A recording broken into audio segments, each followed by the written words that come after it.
자, 분기 실적을 역대 최고치로 발표를 했습니다. 매출도 영업이익도 시장 예상치를 다 뛰어넘었어요. 그런데 다음날 주가는 오히려 빠졌습니다.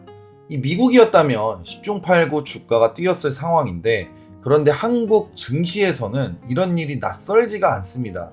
실적 좋으면 오른다는 지극히 상식적인 공식이 유독 한국 주식시장에서만 잘 안 통해요. 오늘 영상에서는 왜 이런 현상이 반복되는지, 이른바 코리아 디스카운트의 진짜 이유를 팩트 위주로 싹 정리를 해보도록 하겠습니다. 자, 오늘 준비한 이제 순서는 이런 순서대로 좀 가려고 합니다. 먼저 정확히 얼마나 저평가되어 있는지부터 볼게요. 코스피의 주가 순자산 비율 PBR은 오랫동안 1배 안팎에 머물러 있었습니다. 회사를 지금 당장 청산해서 자산을 나눠 가지는 가격이랑 비슷하거나 더 싸게 거래되고 있다는 뜻이에요. 반면 미국의 S&P 500 같은 경우에는 PBR 4배가 넘고 대만이나 일본 증시도 한국보다 훨씬 더 높은 배수에서 거래됩니다. 이익이 비슷하게 나와도 그 이익에 시장이 붙여주는 값이 한국은 유독 짜다는 겁니다. 그러면 이 값을 깎아먹는 진짜 이유가 뭔지 지금부터 하나씩 좀 뜯어보도록 하겠습니다. 첫 번째 이유는 지배구조입니다. 한국 대기업 상당수는 오너 일가의 지분율이 낮은데도 그룹 전체를 지배하는 구조를 가지고 있습니다. 순환 출자나 이제 이 지주사 체제를 통해서 그렇게 가져가고 있어요. 문제는 이 구조에서 오너 일가의 이익과 일반 주주의 이익이 항상 같은 방향을 보지 않는다는 겁니다. 예를 들어 계열사끼리 일감을 몰아주거나 유리한 가격으로 내부 거래를 하면 특정 계열사의 이익은 늘어나지만 그 회사에 투자한 일반 주주 입장에서는 정작 자기 회사의 실적이 그룹 전체를 위해 쓰이는 걸 지켜봐야 하는 상황이 생깁니다. 이 회사 이익이 정말 온전히 주주 몫으로 돌아오는가에 대한 근본적인 의심, 이게 저평가의 첫 번째 뿌리입니다. 자, 두 번째 이유는요, 좀 더 한국적인 이유인데요. 바로 상속세입니다. 한국의 상속 증여세 최고세율은 50%로 전 세계에서 손꼽히게 높은 수준입니다. 그리고 비상장 대기업 지분을 물려줄 때는 이 세금이 주가를 기준으로 또 매겨집니다. 그러니까 오너일가 입장에서는 지분을 물려주기 전까지 주가가 너무 높으면 오히려 세금 폭탄을 맞는 구조예요. 실적이 좋아져도 배당을 적극적으로 늘리거나 주가 부양에 나설 유인이 약해지는 거죠. 극단적으로 말하면 회사는 잘 버는데 오너는 주가가 낮은 편이 당장은 더 유리할 수 있다는 뜻입니다. 자, 세 번째 이유는 낮은 주주 환원입니다. 한국 이제 상장사의 평균 배당 성향은 20% 초중반으로 순이익의 상당 부분을 배당하지 않고 회사 안에 쌓아둡니다.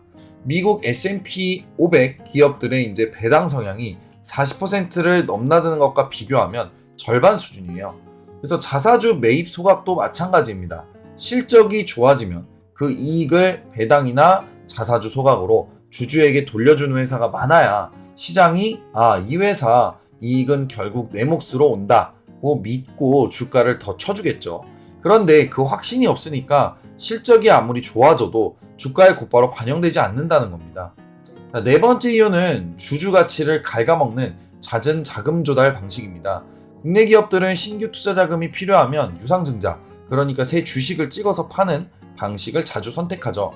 기존 주주 입장에서 자기 지분율이 그만큼 희석되는 거예요. 그러니까 여기에 더해 물적 분할이라는 방식도 논란이 계속됩니다. 잘 나가는 사업부를 떼어내서 별도 법인을 만든 다음 그 회사를 다시 상장시키는 방식인데요. 원래 모 회사의 주주 입장에서는 자기가 투자했던 알짜 사업의 가치가 고스란히 신규 상장사 주주들에게 나눠지는 셈이 되죠. 이 실적이 좋아서 회사의 가치가 커져도 그 가치가 어느 순간 쪼개지고 희석될 수 있다는 불안감이 늘 깔려 있는 겁니다. 다섯 번째 이유는 산업 구조입니다. 코스피는 반도체, 자동차, 화학, 조선, 철강처럼 경기를 크게 타는 경기 순환주 비중이 유독 높습니다. 이런 업종의 특징은 실적이 가장 좋을 때가 오히려 주가의 고점인 경우가 많다는 겁니다. 시장은 항상 몇 달, 몇 년 앞을 미리 반영하기 때문에 지금 실적이 사상 최대라는 뉴스가 나올 때쯤이면 이미 이제 곧 꺾이겠다는 우려가 주가에 먼저 반영되기 시작합니다. 그래서 유독 한국 대형주에서는 실적 최고치 발표는 주가 고점 신호처럼 보이는 일이 자주 반복됩니다.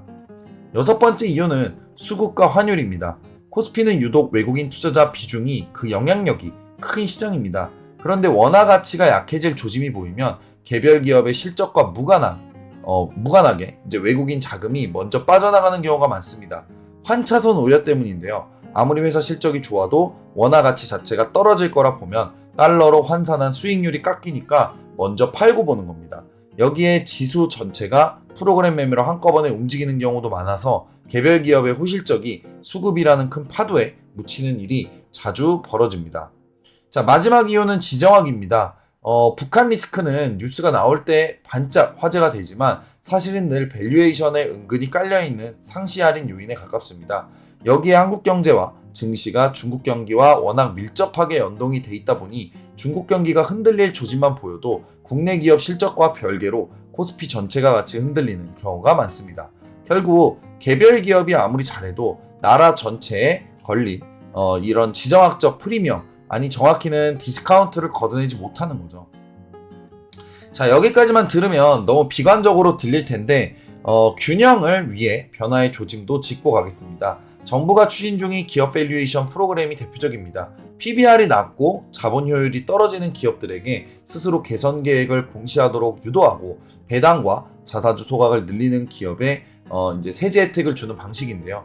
실제로 이 프로그램 발표 이후 배당을 늘리거나 자사주를 소각하겠다고 나선 기업들이 하나둘 늘고 있습니다. 다만 이게 법으로 강제하는 게 아니라 기업의 자율 참여에 대해 자율 참여에 기대하는 그런 방식이라서 얼마나 실효성을 발휘할지는 아직 지켜봐야 된다는 게 이제 이 단계입니다. 자, 지금까지 짚어드린 7가지 이유 한 번에 정리를 해보자면은 지배구조, 상속세, 나주 주주 환원, 주상증자 물적 분할, 그다음에 경기 순환 업종, 그다음에 외국인 수급 환율, 지정학 리스크 이런 것들이 좀 있는데요. 결론적으로 우리가 뭘 할 수 있을까요? 첫 번째, 종목을 고를 때 실적만 보지 말고 배당 성향과 자사주 소각, 이 이력처럼 이제 주주 환원 의지가 있는 회사인지 확인하는 게 중요하겠죠. 두 번째, 지배구조 개선 공시나 밸류업 계획을 실제로 발표하고 지키는 기업인지 지켜보는 겁니다. 말로만 끝나는 계획과 실제 실행은 다르니까요. 세 번째, 한국 시장 특유의 환율 수급 변수를 감안해서 국내 자산에만 쏠리지 않게 분산하는 것도 하나의 대응법입니다. 자, 오늘 영상으로 실적이 좋은데 왜 내 주식만 안 오르나 라는 답답함의 진짜 원인이 조금은 선명해지셨으면 좋겠습니다. 코리아 디스카운트는 하루아침에 생긴 문제가 아닌 만큼 해소되는데도 시간이 걸릴 겁니다. 도움이 되셨다면 좋아요, 구독 부탁드리고요. 밸류업 프로그램 진행 상황이나 개별 기업의 주주 환원 뉴스가 나올 때마다 또 후속 영상으로 정리를 좀 해보도록 하겠습니다. 투자는 결국 본인의 판단과 책임이라는 것 잊지 마시고요. 다음 영상에서 뵙겠습니다. 감사합니다.